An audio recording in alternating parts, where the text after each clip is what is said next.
پہلے سلام کہا اور پھر اپنا نام بتا دیا کہ میں عمر ہوں، حاضر ہو سکتا ہوں، تو اجازت دے دی گئی۔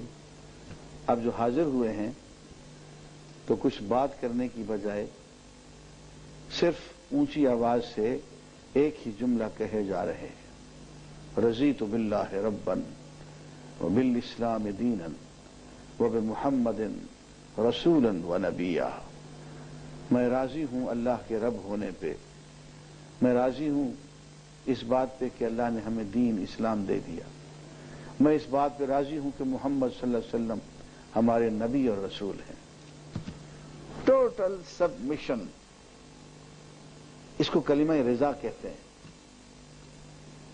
اس کا ورد اونچی آواز میں شروع کر دیا حضور اکرم صلی اللہ علیہ وسلم کے سامنے، رضیت باللہ ربا بالاسلام دینا وبمحمد رسولا ونبیا۔ حدیث میں ہے کہ یہ عمر فاروق کی یہ ادا دیکھ کے حضور اکرم صلی اللہ علیہ وسلم مسکرا دیے اور آپ نے فرمایا عمر کہو کیا کہتے ہو۔ اس سے سیدنا عمر فاروق نے کہا کہ یا رسول اللہ ہم میں یہ خبر مشہور ہو گئی کہ آپ نے ہماری بیٹیوں کو طلاق دے دی ہے، کیا یہ درست ہے؟ آپ فرمایا نہیں، یہ درست نہیں ہے، یہ نان نفقہ مانگتی ہیں اور میں جب تک کہ اللہ کا حکم نہ آئے میں خاموش رہوں گا۔ تو اللہ کا حکم آ گیا کہ اے میرے رسول کی بیویوں، یا نساء النبی ان کنتن تردن الحیات الدنیا وزینتها فتعالین امتعکن واسرحکن سراحا جمیلا۔ اے میرے نبی کی بیویوں، اگر تم دنیا کی زندگی کا عیش و آرام چاہتی ہو تو آؤ، ایک ہی مرتبہ میں ڈھیروں ڈھیر دولت تمہیں دے کے فارغ کر دوں، دولت لے لو جاؤ۔ وَإِن كُنتُنَّ تُرِدْنَ اللَّهَ وَرَسُولَهُ وَالدَّارَ الْآخِرَةَ فَإِنَّ اللَّهَ قَدْ أَعَدَّ لِلْمُحْسِنَاتِ مِنكُنَّ أَجْرًا عَظِيمًا۔ اور اگر تمہارا انتخاب اللہ اور اللہ کا رسول اور دار آخرت ہے تو پھر اللہ نے تم میں سے جو احسان کرنے والی خواتین ہیں، بیویاں ہیں، ان کے لیے اجر عظیم رکھا ہوا ہے۔ اب یہ آیت نازل ہو گئی، اس میں بیویوں کو اختیار دے دیا گیا کہ وہ اگر دنیا اختیار کرتی ہیں تو پیسے بھی لے لیں اور طلاق بھی لے لیں، چلی جائیں۔ طلاق کا اختیار جو ہے بیویوں کو دے دیا گیا۔ اور دار آخرت اگر انتخاب کرتی ہیں، اللہ اور اللہ کے رسول کا انتخاب کرتی ہیں، تو پھر اسی تنگی کے عالم میں، ایسے ہی درویشی کے عالم میں جو حضور کا شیوا ہے، یہی تقشف، یہی زہد، یہی رہے گا پھر تو۔ ہاں میں تو بتانا بھول گیا کہ جب حضرت عمر حضور کے کمرے میں داخل ہوئے اور یہ رضیت باللہ ربا پڑھ رہے تھے تو حضور اکرم صلی اللہ علیہ وسلم چارپائی پہ لیٹے ہوئے تھے، تو آپ جب اٹھے تو آپ گلے سے ننگے تھے، آپ کی پشت پہ چارپائی کے بان کے نشان بالکل گڑے ہوئے تھے۔ تو سیدنا عمر فاروق نے دیکھ کے رونا شروع کر دیا، یا رسول اللہ آپ اس چارپائی پہ سوئے ہوئے ہیں جس کا بان اتنا سخت ہے اور اس پہ کوئی چادر، کوئی گدا، کچھ بھی نہیں۔ وہ جو دنیا والے ہیں، وہ جو روم کا بادشاہ ہے، وہ ایران کا بادشاہ ہے، ایک طرف ان کی زندگیاں ہیں، ان کو اس قدر آرام ہے، اور ایک طرف آپ کی یہ زندگی ہے۔ اور سیدنا عمر فرماتے ہیں کہ اس وقت میں نے جب حضور کے کمرے کو دیکھا تو کمرے کا سارا سامان یہ تھا کہ ایک وضو کرنے کا لوٹا تھا، ایک پانی کا مشکیزہ تھا جو بھرا ہوا تھا، اور ایک چمڑے کی چھال کا ایک تکیہ تھا، اور ایک چارپائی تھی جو بالکل ننگی تھی اور جس کے بان کے اثرات، یعنی اس کی پورا نقش جو ہے وہ حضور کے کندھے پہ پڑ گیا۔ تو عمر کہتے ہیں میں نے یہ عالم دیکھ کے حضور کا میں نے رونا شروع کر دیا کہ یا رسول اللہ آپ اتنی سختی کی زندگی گزار رہے ہیں۔ تو حضور اکرم صلی اللہ علیہ وسلم فرمایا عمر تم اور یہ باتیں کرتے ہو، تمہیں تو یہ باتیں نہیں کرنی چاہیے۔ روم کے بادشاہ ہوں، ایران کے بادشاہ ہوں، ان کو لیے سب کچھ دنیا میں سب کچھ ہے، آخرت میں ان کے لیے کچھ نہیں ہے۔ ہم نے دنیا پہ آخرت کو ترجیح دی ہے، تو یہی ہوگا۔ تو یہ ایک انتخاب تھا بیویوں کے لیے کہ میاں چن لو، یا یہ یا یہ۔ اس کو آیت تخیر کہی جاتی ہے۔ بیویوں کو انتخاب دے دیا گیا، اختیار دے دیا گیا کہ وہ اللہ کے رسول سے علیحدہ ہو کے طلاق کر کے چلی جائے، یعنی طلاق دینے کا حق حضور کی بجائے بیویوں کو دے دیا گیا۔ اور اس میں ایک لطیفہ بھی ہے، حضور اکرم صلی اللہ علیہ وآلہ وسلم کو سیدہ عائشہ رضی اللہ تعالی عنہا سے بہت پیار تھا۔ اب یہاں دیکھیں بشری تقاضا درمیان میں آ رہا ہے۔ سیدہ عائشہ سے کہتے ہیں کہ عائشہ، کچھ فیصلہ کرنے سے پہلے اپنے ماں باپ سے ضرور مشورہ کر لینا۔ ہائے ہائے، کچھ فیصلہ کرنے سے پہلے اپنے ماں باپ سے بھی مشورہ کر لینا۔ تو عائشہ فرماتی ہیں، واہ یا رسول اللہ، میں آپ کے بارے میں غیروں سے مشورے کرتی پھروں گی، آپ کے بارے میں میں غیروں سے مشورے کرتی پھروں گی، باپ سے پوچھوں گی، ماں سے پوچھوں گی کہ اللہ کے رسول کا ساتھ دوں کہ نہ دوں۔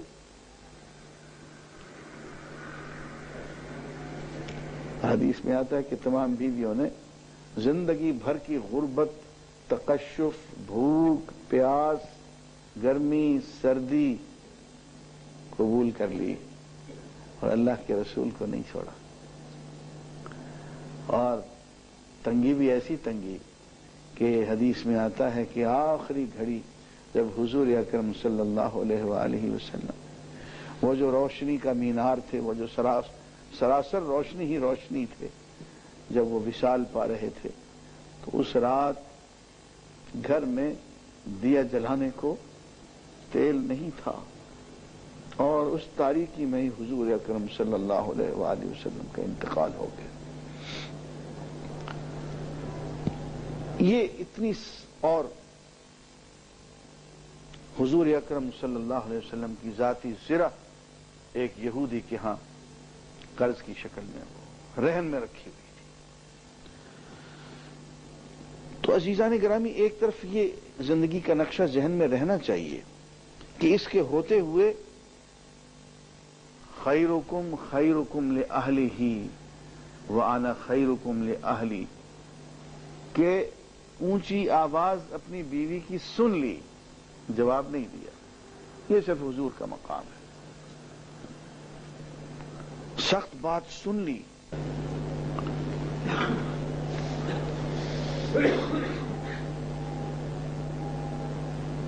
ابو بکر صدیق رضی اللہ تعالی عنہ آ گئے، دیکھا کہ عائشہ رضی اللہ تعالی عنہا حضور کے ساتھ تیز تیز بول رہی ہیں، اونچی آواز میں بول رہی ہیں۔ آئے اور زور سے تھپڑ مارنا چاہا کہ حضور نے روک دیا، اور سیدنا ابو صدیق رضی اللہ تعالی بہت غصے کے عالم میں چلے گئے، اور کئی دن تک پھر اپنی بیٹی عائشہ سے ملنے نہیں آئے۔ جب ابو بکر صدیق چلے گئے تو حضور نے سید عائشہ سے کہا کہ اب بتاؤ، اب میں نہ بچاتا تمہیں اس آدمی سے، تمہاری دھنائی ہو جاتی۔ اور حدیث میں ہے کہ ابو بکر صدیق رضی اللہ تعالیٰ نے پھر دیکھا کہ حضور اور سید عائشہ آپس میں بہت گھل مل کے پیار میں بیٹھے ہوئے ہیں، تو آگے فرماتے ہیں بھائی آپ نے ہمیں ناراضگی میں شریک کر لیا، پیار میں بھی شریک کر لو۔ تو یہ ایک گھرانہ ہے، ان سے ہمیں دین سیکھنا ہے۔ وہ بڑا جاہل آدمی ہے، بڑا کذاب، جس نے یہ کہا کہ گربہ کشتن روز اول، بلی کو پہلے ہی دن مار دو تاکہ بیوی پہ ایک روب داب اور بیوقوف نہیں کہ تجھے روب داب طاری کرنا ہے تو میدان جنگ میں آ، تجھے اپنی کہیں دہشت کا مظاہرہ کرنا ہے، اپنی کہیں بہادری کا مظاہرہ کرنا ہے تو میاں میدان جنگ میں آ۔ زندگی کا میدان بہت بڑا میدان ہے، باہر نکل کے آ، ساری دہشت گردی بیوی پہ کرنی ہے۔ اب ایک سوال آگے مجھے لگتا ہے کہ سوال خطرناک ہے۔ ایک ایسا باپ جس نے ہمیشہ اپنی بیٹیوں کی پیدائش پر بیوی کو لعن طعن کی ہو اور بیٹیوں کو عذاب کہا ہو، خود شراب پی ہو اور گھر میں روزہ کھولنے کے لیے پکوڑے کیا کھانے بھی بند کر دیے ہوں، نعوذ باللہ، اللہ تعالیٰ کی شان میں گستاخی کی ہو، تو بیٹی کے کیا فرائض ہیں، اور ایسے باپ کی وجہ سے بیٹی کی ازدواجی زندگیوں پر بھی اثر پڑتا ہو کیا؟ کیونکہ خاوند بھی باپ کا طعنہ دیتے ہیں، باپ اور خاوند کے فرائض کی ادائیگی کیا ہے؟ کیونکہ دل اور دماغ باپ سے نفرت کی آماجگاہ ہے۔ نہیں بہن، باپ سے نفرت تو نہ کریں، لیکن بہرحال یہ جو آپ نے نقشہ کھینچا ہے یہ کسی مسلمان باپ کا نہیں ہو سکتا۔ جو شخص بیٹیوں سے نفرت کرتا ہے اس کے دل میں اسلام کہاں ہوگا؟ میں آج آپ سے یہ بھی عرض کر دوں کہ دین کی اور ایمان کی ایک علامت یہ ہے کہ آپ کو بیٹوں کے مقابلے میں بیٹیوں سے زیادہ پیار ہو۔ دین کی اور ایمان کی علامت یہ ہے کہ بیٹی پیدا ہو تو آپ کے دل میں ایک اللہ کے شکر کی کیفیت پیدا ہو۔ اگر ناشکری کرتے ہیں تو دل کو کھوج کے دیکھ لیں کہ آپ کے دل میں ایمان نہیں ہے۔ اور یہ بیوی کا کیا قصور ہے بھائی کہ وہ لڑکا نہیں پیدا کرے؟ نامرد تو تم ہو، مردانگی کی جراثیم تو تمہارے اندر نہیں ہے، اس لیے کہ بیٹا تو تب پیدا ہوگا جبکہ مرد کے اندر جو جراثیم ہیں قوت کے وہ غالب ہوں۔ وہ اگر مغلوب ہے تو بیچارہ وہ بیٹا کہاں سے لے کے آئے گی؟ اگر جرثوم عورت کے زیادہ قوی ہیں تو بیٹی پیدا ہو جائے گی، مادہ کے جرثوم میں، مرد کے جرثوم میں زیادہ قوی ہیں تو لڑکا پیدا ہو جائے گا۔ اب اگر تم نامرد ہو یا تم کمزور ہو، ضعیف ہو، تو بیچاری بیوی کا کیا قصور ہے؟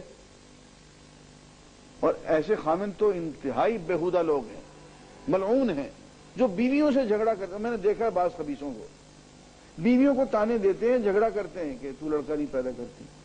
اللہ کے بندے، وہ پیدا کرنے والی تھوڑی ہے، پیدا کرنے والا تو اللہ ہے۔ یہ بہت جہالت کی بات ہے۔ میرے خیال ہے باقی بات بعد میں۔ والدین کے حقوق سب سے اہم ہے۔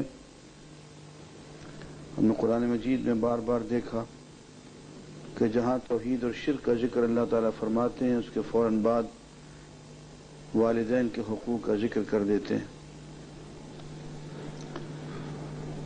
وَقَضَىٰ رَبُّكَ أَلَّا تَعْبُدُوا إِلَّا إِيَّاهُ وَبِالْوَالِدَيْنِ إِحْسَانًا۔ تیرے پروردگار نے یہ فیصلہ کیا، حکم دیا کہ اللہ کے سوا کسی کی عبادت نہ کرو، اور ہاں والدین کے ساتھ احسان کرو۔ اما يبلغن عندك الكبر احدهما او كلاهما فلا تقل لهما اف۔ ان میں سے کوئی ایک یا دونوں تمہارے ہاں بڑی عمر کو پہنچ جائیں تو کبھی انہیں اف تک نہ کہنا۔ ولا تنهرهما، ان کو جھڑکنا نہیں۔ وقل لهما قولا معروفا، اور ان کے ساتھ بہت عزت کی بات کرنا۔ واخفض لهما جناح الذل من الرحمہ، اور رحمت کے ساتھ، پیار و محبت کے ساتھ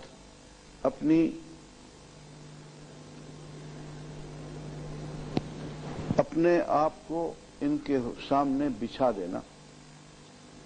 وقل رب ارحمہما کما ربیانی صغیرا، اور یوں کہا کرنا اے میرے پروردگار جس طرح سے انہوں نے بچپن میں مجھے پالا ایسے ہی تو بھی ان سے پیار فرما، ان پہ رحمت نازل فرما۔ عزیزان گرامی، والدین سے پیار جو ہے وہ بھی دین کی نشانیوں میں سے ہے۔ ہاں یہ فرما دیا کہ وَإِن جَاهَدَاكَ عَلَىٰ أَن تُشْرِكَ بِي مَا لَيْسَ لَكَ بِهِ عِلْمٌ فَلَا تُطِعْهُمَا۔